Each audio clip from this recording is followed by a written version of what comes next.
All right, so get this. We're going to be deep diving into how Pixlr editor, that image editor, Pixlr editor, is being used in classrooms in Singapore. And it's not just like, for fun photo edits that kids are always doing. It's actually being used as a research tool. Interesting. Yeah, so our source here is an educational resource page from Open Educational Resources / Open Source Physics at Singapore. Okay. And it's really got me kind of thinking about the possibilities here. Yeah, it's pretty amazing how they're integrating it across, so many different grade levels. I mean, from primary school all the way up to junior college. Wow. And it's not just about, like you said, teaching kids how to use filters or how to do, the basic Instagram type edits. It's really about giving them a way to visually communicate their research. Okay, so they're learning the software, but what are they actually doing with it? Are we talking about like basic cropping or something more complex? I mean, they're learning image manipulation techniques to edit their research pictures. So think about adjusting contrast to highlight features in microscopic images if you're in biology, or maybe layering images to create like a visual timeline for a history project. So they're not just learning to use a tool, like we said. They're learning how to present information visually. And that's a skill that goes like way beyond the classroom. For sure. I mean, yeah, it's helping them become like visually literate in a world that's just like increasingly dominated by images. Yeah, no, you're totally right. Yeah. Now, one thing that really jumped out at me in this source material was that they emphasize that students bring their own scanned research images and sketches. What do you make of that? Well, I mean, I think it's like a really brilliant way to personalize the learning experience. It allows students to explore their own interests, right? Whatever they're researching, and to connect with the work on a deeper level. I mean, it's not just that they're handed an assignment. They're bringing their own unique perspectives to the table. And that personal touch probably makes a big difference in how they, engage with the material, don't you think? Oh, absolutely. Yeah. Yeah, it's one thing to learn a technical skill, right? Yeah. But it's another thing entirely to apply it to something that you're, genuinely passionate about. I could see how that would spark some real creativity. Yeah. And speaking of creativity, there's this other detail that caught my eye. The source mentions development as something that students already know. What do you think they mean by that? It seems to go beyond just basic editing, right? Yeah, that's a really interesting point. I mean, the word development suggests a process of transformation and growth, right? So maybe they're using Pixlr editor to visualize data trends or creating conceptual art based on their research, or using image manipulation to highlight key research findings. Now that you mention it, I remember seeing this one student who was she was using an image editor. And she created this visual metaphor for her research on climate change. It's pretty amazing, actually. Oh, wow. She took a photo of a melting ice cube and layered it with images of rising sea levels and extreme weather events. It was incredibly powerful. Yeah, I mean, that's a fantastic example of how these tools can be used to communicate complex ideas in a way that's both impactful and memorable, and it really it highlights the potential for students to push the boundaries of visual communication. Absolutely. It's amazing what they can do with these tools. It makes you wonder if there are similar projects happening in classrooms all over the world right now. I would say it's highly likely. I mean, there are probably educators everywhere who are finding creative ways to integrate technology into their teaching. And it would be fascinating to see all the different approaches they're taking. Yeah, it'd be like a global exploration of educational innovation. But let's get back to Pixlr Editor for a sec. So we've talked about all these creative possibilities, but are there any potential downsides to incorporating this kind of technology into the classroom? That's a great question. I mean, I think some people might argue that focusing too much on the technical aspects of image editing could overshadow the research itself. Right. Or that students might be tempted to prioritize, visual appeal over the accuracy of their findings. That's a valid concern, for sure. Yeah. It's all about finding that balance, right? Yeah. Making sure that the technology, enhances the learning process. Exactly. But doesn't overshadow the core concepts. Yeah, and that's where the teacher's role becomes so crucial, right? I mean, they need to guide students, not just in like the technical skills, but also in like the ethical considerations of image manipulation. So it's not just about like giving them the tools. It's about teaching them how to use those tools responsibly and effectively. Exactly. It's about fostering like a critical and discerning eye so that students can create visuals that are both impactful and like intellectually honest. That makes a lot of sense. Yeah. But let's shift gears for a moment and talk about like the technical side of things. What are some of the specific techniques that students are learning with Pixlr Editor? Are we talking about like simple cropping and resizing, or is it more advanced than that? No, they're definitely learning more than just the basics. They're exploring like a range of image manipulation techniques, like adjusting color balance, cropping for emphasis, and even using layers to combine images in creative ways. It sounds like they're learning some pretty sophisticated techniques, but I'm curious, how are these techniques being applied like in the context of research? Could you give some specific examples? Yeah, totally. So let's take like a history project as an example.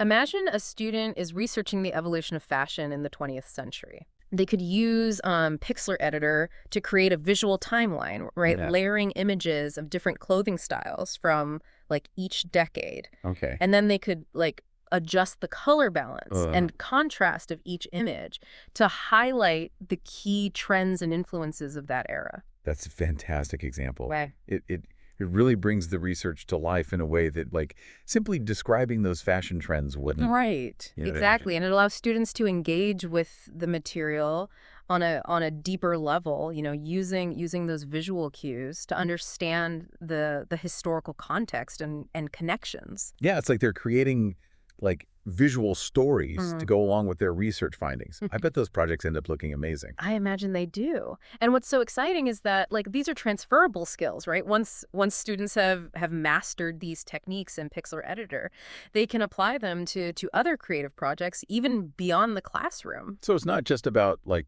learning one specific software. Right. It's about like building a foundation for visual literacy and creative expression that they can carry with them throughout their life. Exactly. And that brings us back to like the importance of this bring your own aspect, right? Yeah. By using their own images and sketches, students are developing a personal connection to their work. It becomes more than just an assignment. It's an opportunity for self-expression and exploration. Speaking of exploration, I'm still like really intrigued by that that mention of development in the source material. It sounds like they're like taking their initial research images and transforming them into something new. It does, doesn't it? And that word choice is so deliberate, right? Development suggests a process of like growth and evolution. Yeah. So perhaps these students are using Pixlr Editor to visually represent the progression of their research. Right. Or maybe they're creating like entirely new images inspired by their findings. Ooh, like visual metaphors, you know. I can see students like taking a concept from their research and turning it into like a powerful image that just encapsulates its meaning. That's like next level thinking. It is, and it demonstrates the potential of this approach to foster deeper understanding and critical thinking. Okay, so we've talked about like the technical skills, the creative potential, and the importance of visual communication. But I'm curious about the practical side of things. You know, how are teachers actually implementing this in their classrooms? Well, the source mentions that teachers are expected to like prepare computer labs with internet access. So this suggests that the students are working on these projects collaboratively, you know, maybe sharing ideas and techniques with each other. Yeah, I love that. Like it turns the classroom into like a mini design studio with students like bouncing ideas off each other and learning from one another's creative approaches. Exactly. It fosters a sense of community and it encourages like peer-to-peer learning.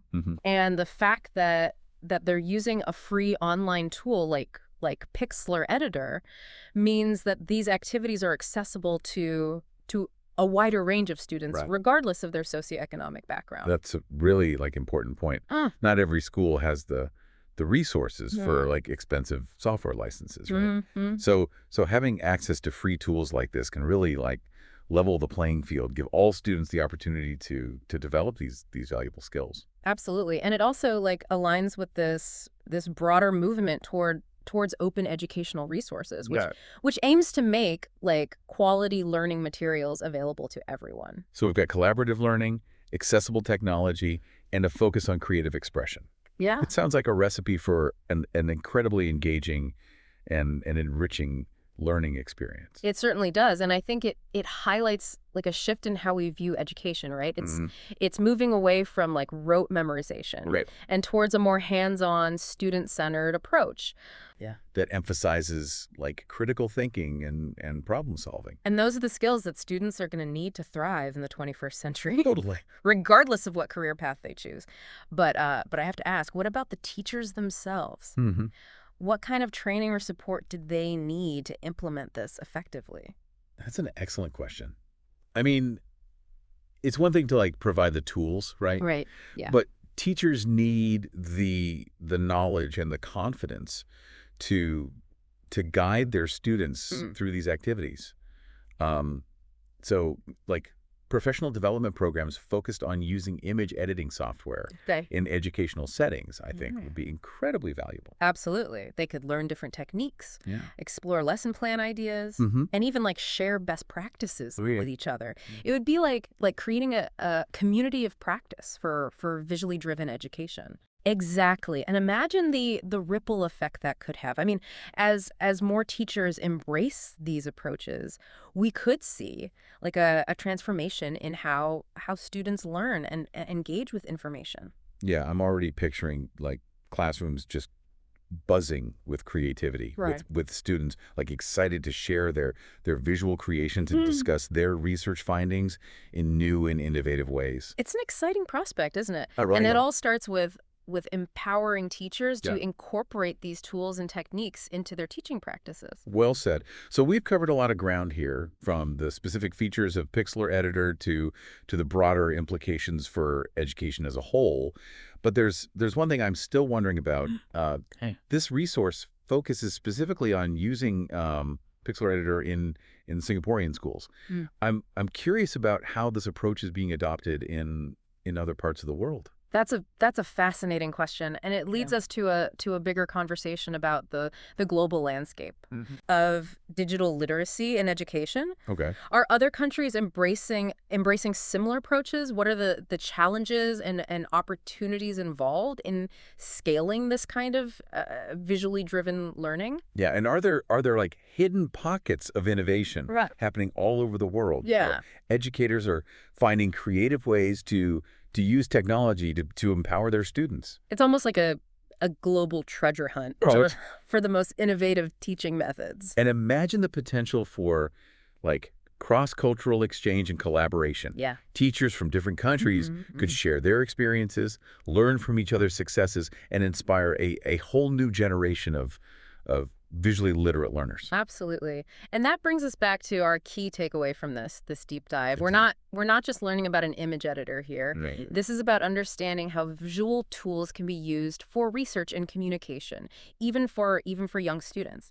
It's about recognizing the power of visual literacy in a world that's increasingly dominated by images. And it's about empowering students to become active creators of visual content, not just passive consumers. Precisely. And if we connect this to the bigger picture, it raises an important question for all of us. How can we advocate for more widespread adoption of these approaches? How can we ensure that all students, regardless of where they live or what resources they have access to, have the opportunity to develop these essential skills? That's a powerful call to action, and leaves me with a sense of wonder and possibility.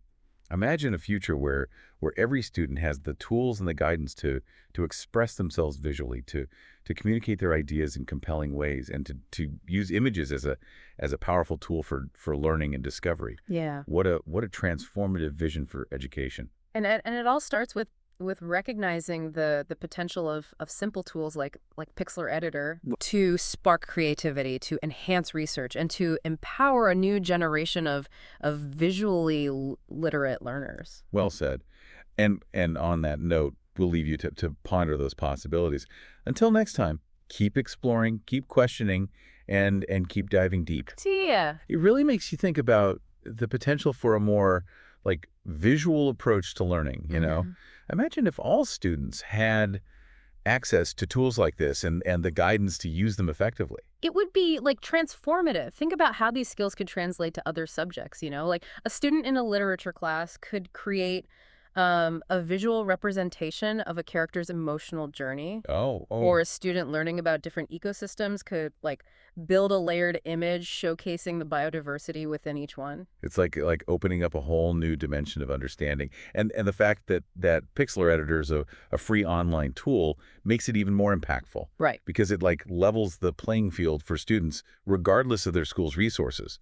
That accessibility is key. It aligns perfectly with the movement towards open educational resources. You know, breaking down barriers and ensuring that everyone has the opportunity to develop these like crucial skills. This whole conversation has me thinking back to like my own school days. Yeah. I wish I'd had the chance to like use tools like Pixlr Editor. Yeah. My history projects would have been so much more engaging. I can imagine. But even without those specific tools, I bet you found ways to be creative and expressive. Oh, hell yeah.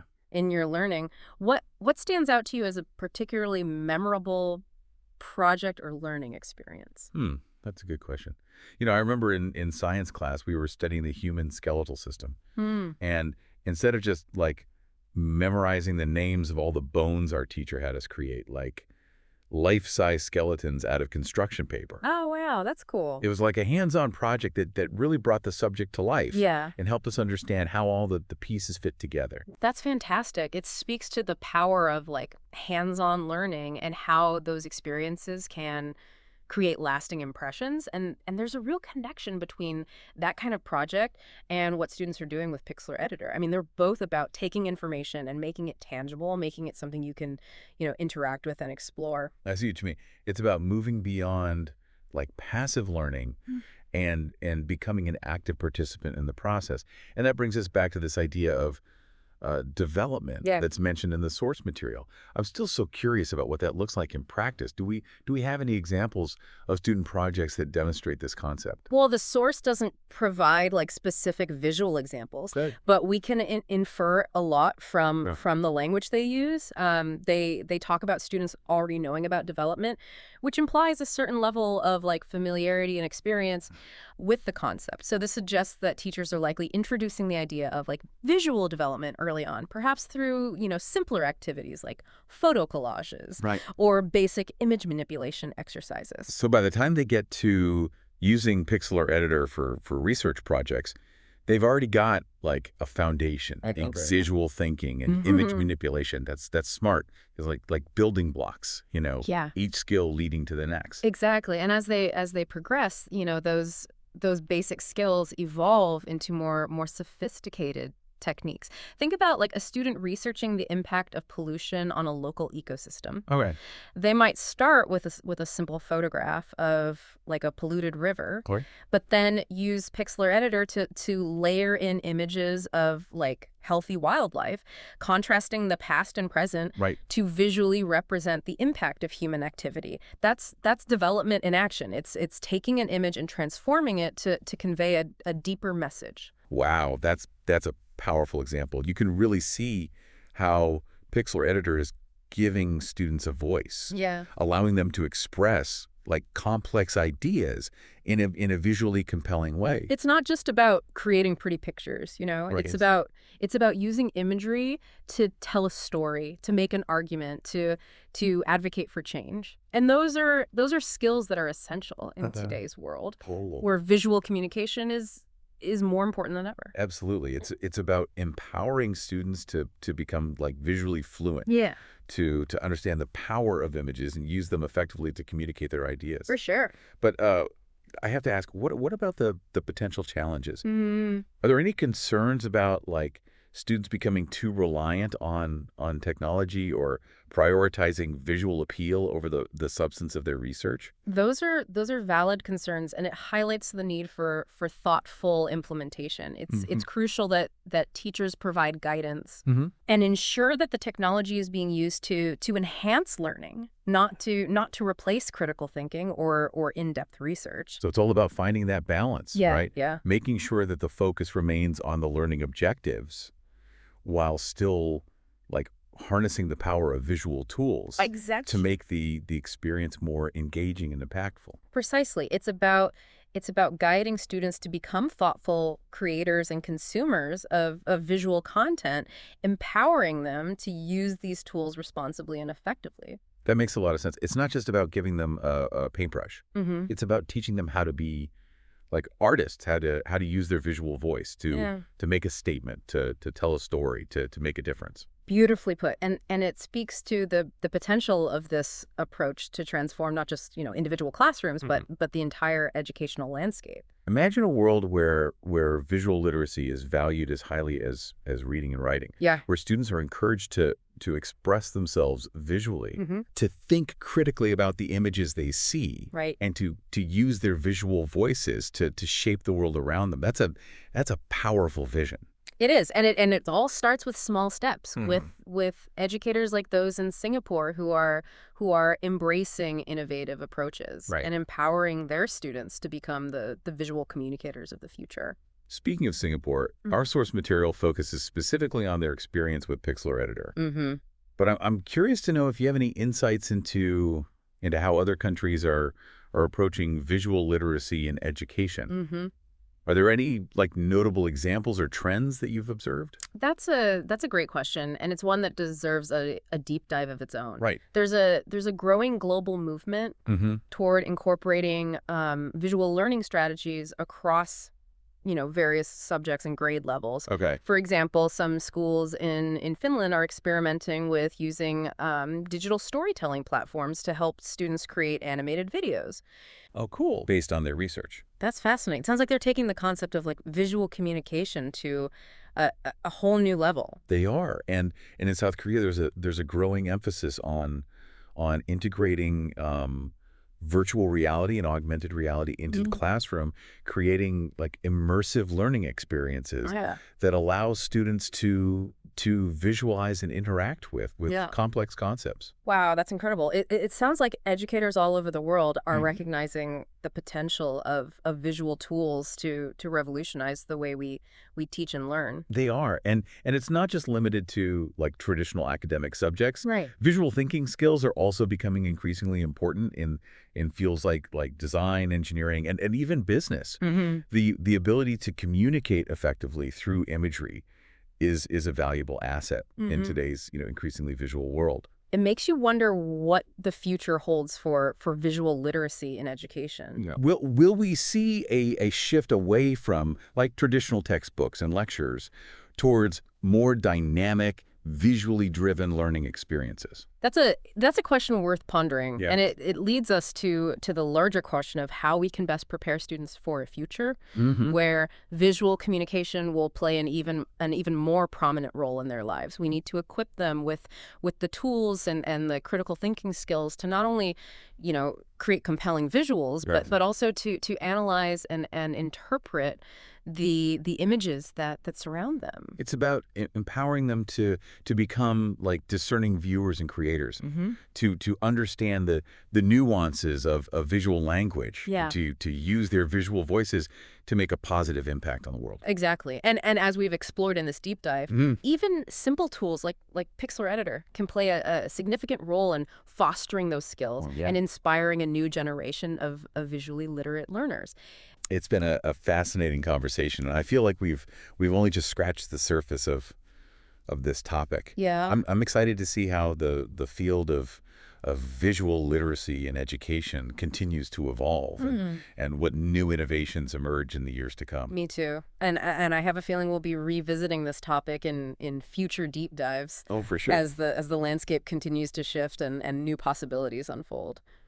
But for now, let's shift gears and bring it back to you, our listener. Yeah. Have you ever used image editing software for a project, whether in school, at work, or just for fun. Mm. What was your experience like? Share your thoughts in the comments below, because we'd Yeah. love to hear your perspective. It's always fascinating to hear how others are using these tools and what creative approaches they're taking. And who knows? You might even inspire us with your own unique insights. Now, before we wrap up this deep dive, Yeah. I want to circle back to something we touched on earlier. Um, the potential downsides of incorporating technology like Pixlr Editor into the classroom. Right. You raised some valid points about the importance of balance and ensuring that the focus remains on learning objectives. Mm-hmm. But I'm curious to hear your thoughts on how we can like mitigate those risks Yeah. and maximize the benefits of this approach. That's an excellent point, and it's something that educators need to be mindful of. I think the key is to approach technology integration with intention and purpose. Right. You know, it's not just about throwing tools at students and hoping for the best. Right. It's about carefully considering how those tools can be used to support like specific learning goals and to enhance the overall learning experience. So it's about having a clear vision for how technology will be used in the classroom, and then creating a plan to ensure that it's implemented effectively. Exactly. And that plan should involve like ongoing reflection and evaluation. Okay. It's important to regularly assess how the technology is being used, to identify any potential challenges or areas for improvement, and to make adjustments as needed. It's a continuous process of learning and adaptation. That makes a lot of sense. It's about being mindful and intentional in our use of technology and ensuring that it's truly serving the needs of our students. Mm-hmm. But it's also about embracing the possibilities, isn't it? Yeah. About recognizing the potential of these tools to unlock creativity, to foster collaboration, and to empower students to become like confident communicators in a visually driven world. Absolutely, and I think that's what makes this topic so exciting. We're at the forefront of a major shift in how we approach education, and visual literacy is playing a key role in shaping that transformation. It's a journey filled with challenges and opportunities, and I'm eager to see where it takes us. Me too. Yeah. And I have a feeling this is just the beginning of our exploration of visual literacy and its impact on learning. But for now, let's move on to the final part of our deep dive, where we'll wrap up our discussion and leave you with some thought-provoking questions to ponder. Stay tuned. Okay, so we've really explored like the ins and outs of how Pixlr Editor is being used in the Singaporean schools, and we've talked about like all the technical skills, the creative possibilities, the broader implications for education as a whole. Right. But before we wrap things up, I want to kind of bring it back to you. Absolutely. What specifically stands out to you as like the most intriguing aspect of this whole approach? Is it the potential to personalize learning, the emphasis on visual communication, or perhaps the idea of using image editing as a research tool? Yeah, I mean, for me, it's the way that this approach really empowers students to kind of take ownership of their learning. You know, they're not just passively absorbing information; they're actively engaging with it, transforming it, and making it their own. Yeah, and what's exciting is that this approach can be like applied to virtually any subject, right? Right, totally. Imagine like a math class where students use Pixlr Editor to create like visual representations of geometric concepts, or language arts class where they design like digital posters to showcase their understanding of literary themes. The possibilities are endless, and as we've discussed, the benefits extend like far beyond the classroom. These are skills that will serve students well in their future careers and in their lives as informed citizens. Absolutely. We live in a world where visual communication is becoming increasingly like important, and it's crucial that we equip students with the tools and the critical thinking skills to navigate this landscape effectively. Think about how often you encounter images on a daily basis, from news articles and social media posts to advertisements and even scientific reports. Images are everywhere. Right. And they have the power to inform, to persuade, and even to manipulate.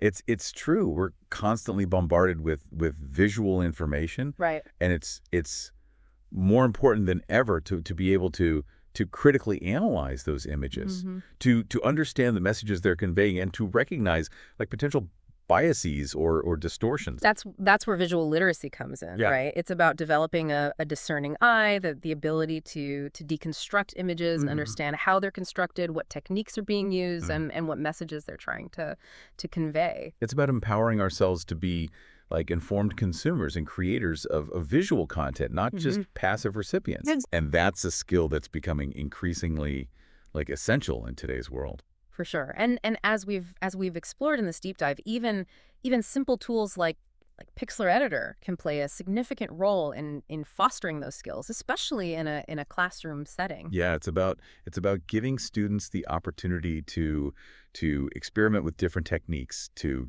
play with visual elements, and to discover their own like unique visual voice. And who knows, maybe some of them will go on to become the next generation of graphic designers, filmmakers, or visual artists. It's certainly a possibility, but even if they don't pursue careers in those fields, the skills they develop through visual literacy will benefit them in countless ways. I mean, it's about thinking critically, communicating effectively, and solving problems creatively. It's about like seeing the world in a new light. And understanding the power of images to shape our perceptions, our beliefs, and our actions. Yeah, and that brings us back to our key takeaway from this deep dive. It wasn't just about learning to use a specific image editor like Pixlr Editor. It was about understanding how visual tools can be used to enhance learning, to foster creativity, and to empower students to become more effective communicators. It's about recognizing that visual literacy is an essential skill for the 21st century and beyond. Yeah. And that it's something we should be actively cultivating for sure in our schools and in our own lives. Absolutely. So we've explored a lot of fascinating ideas today, from the specific techniques of image manipulation to the broader implications of visual literacy in a globalized world. But now we want to leave you with a final thought to ponder. Okay. Imagine a world where visual literacy is valued as highly as traditional literacy skills, where students are encouraged to think visually, to communicate through images, and to use visual tools to explore their world and express their ideas. Right. What kind of impact could that have on education, on society, and on the way we understand ourselves and each other? That's a powerful question, and one that we encourage you to continue exploring. Until next time, keep diving deep.